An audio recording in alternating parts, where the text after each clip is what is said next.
Makes no guys in that ring. I haven't been a fan of Dolph Ziggler for about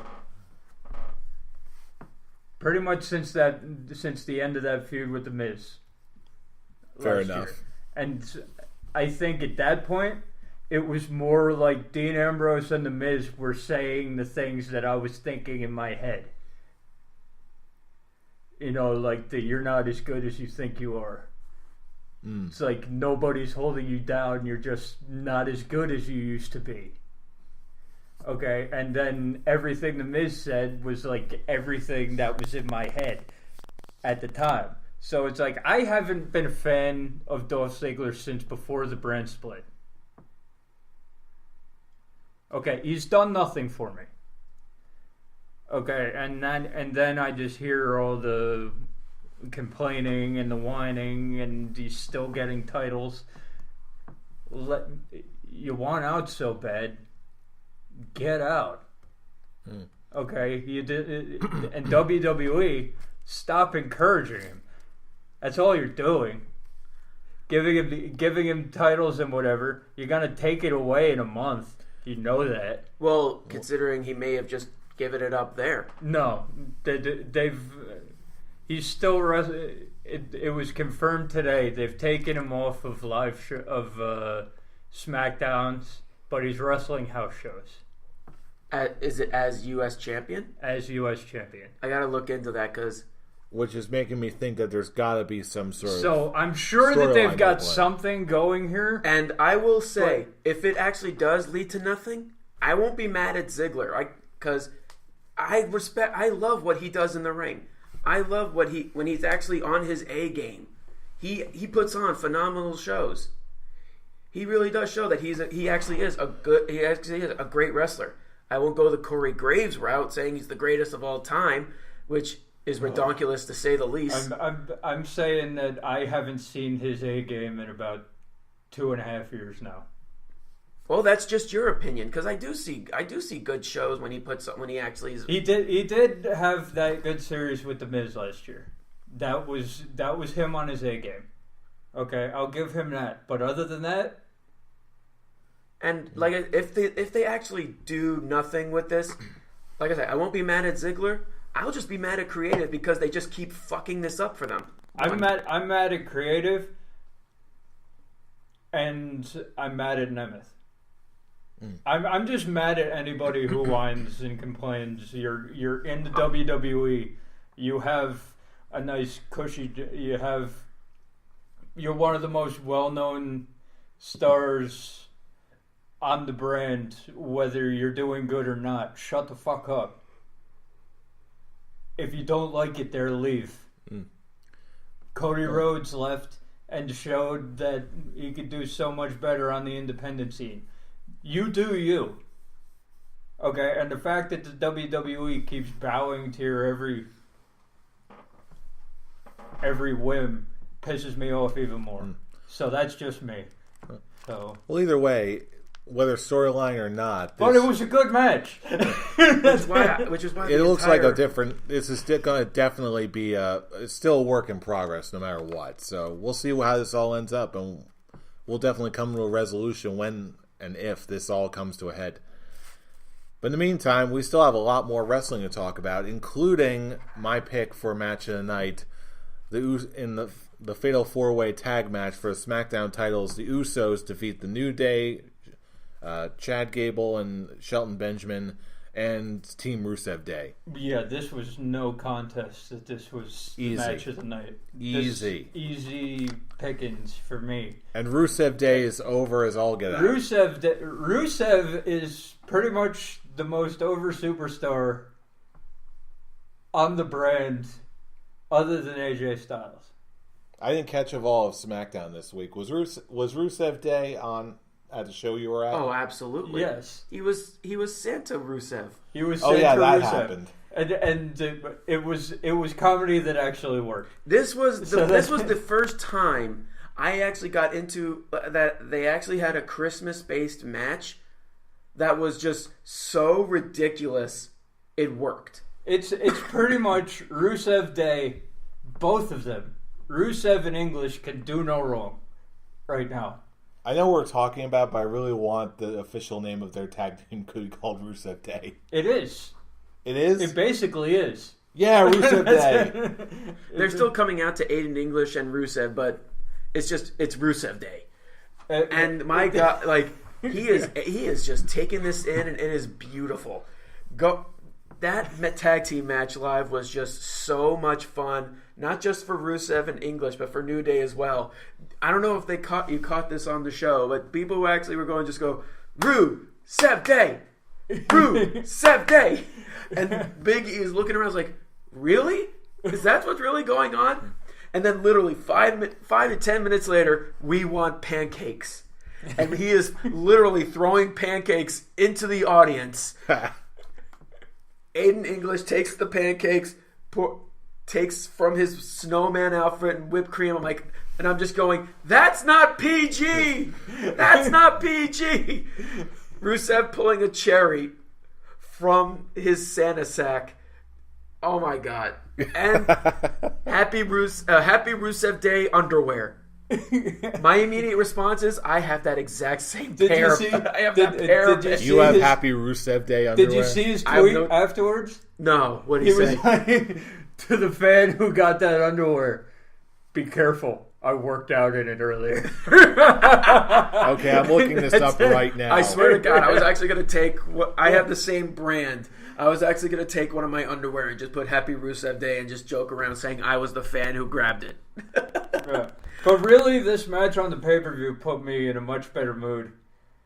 I really can't. And it was really good.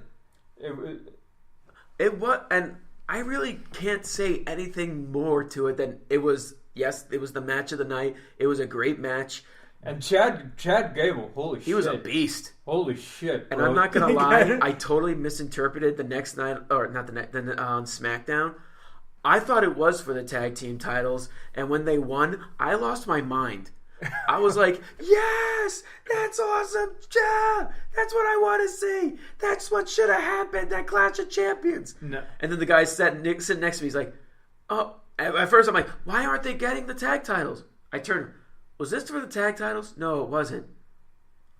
Oh, man, that kind of just killed my mood. Yeah, meanwhile, I just came across that Rusev tweet. Whoever got my underwear, beware. I worked out in them today. Happy Rusev Day from Santa Rusev. Oh, my God. He is just one of the most Damn it, I love you. things. We love you, Rusev. You are the anti-Ziggler. Happy Rusev Day. Well, in his case, sure. Happy Rusev Day. Every day. Every day is in Rusev our hearts. Day. No, every day you notice, is Rusev Day. You notice how each of the last two shows, okay, I've gotten pissed off at Dolph Ziggler, and immediately afterwards, Rusev Day came out.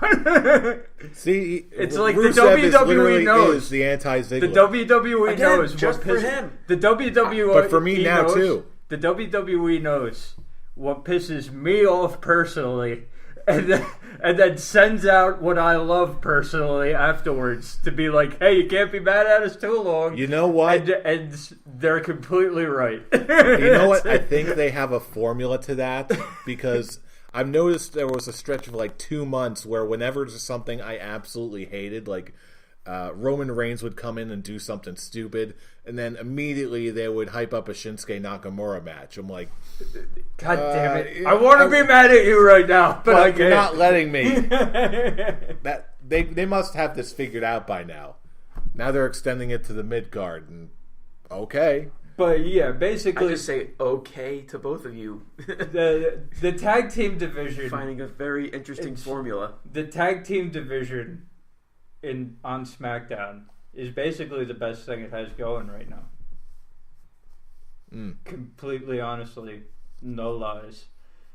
Like, the tag team division can do no wrong on SmackDown.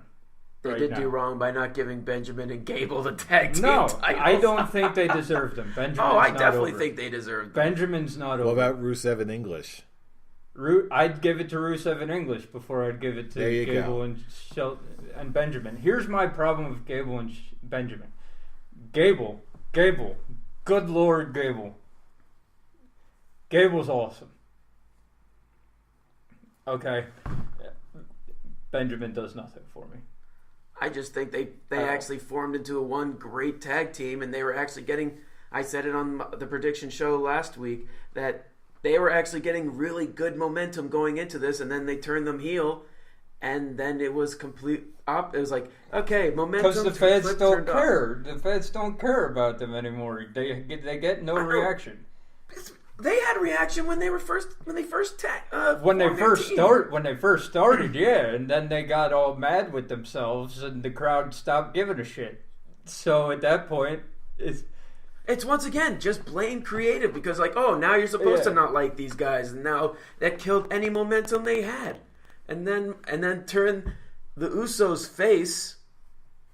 Which I'm like, they were doing spectacular as a heel team. Give me the Usos versus the Bludgeon Brothers immediately. Apparently, that's what they're going for. You got build up to that, but if they do it successfully, that would be amazing.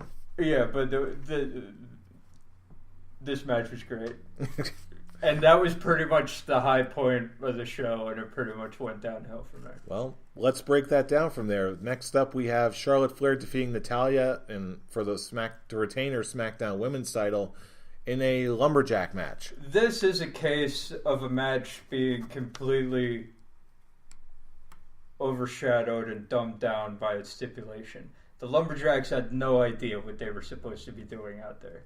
The lumberjacks sucked all credibility and all goodness out of this match. This match sucked. Well, look at the bright side here. At least Liv Morgan. No. Her hair was nice. No. Fool. No. Don't. I'm trying here. No. There was nothing. Nothing. This match was nothing. It looked like I was honestly had no interest on women's division on either shows for at least the last couple of months. And it seems like they were only putting the women's division on both shows on pause until Royal Rumble so they can announce the women's Royal Rumble match. Yep. Hey, at least they'll give them time to retool themselves and think this over. But basically, the problem with this match is the stipulation didn't need to be there. Okay, you had Charlotte, you had Natalya, what more do you need? That's just the big thing that's going on. Like I said, with both women's division, with both shows, women's division, it's the same story. All the women are facing the three newcomers. Not really in Paige's case, but you know what I mean. Yeah. The three people who come in and try to take over, and wouldn't you know it, all the women on both shows come in and stand against them. It's the exact same storyline on both shows. And with this one, and continuing on to SmackDown, when they had Charlotte and Naomi completely squash the Riot Squad. I'm getting better.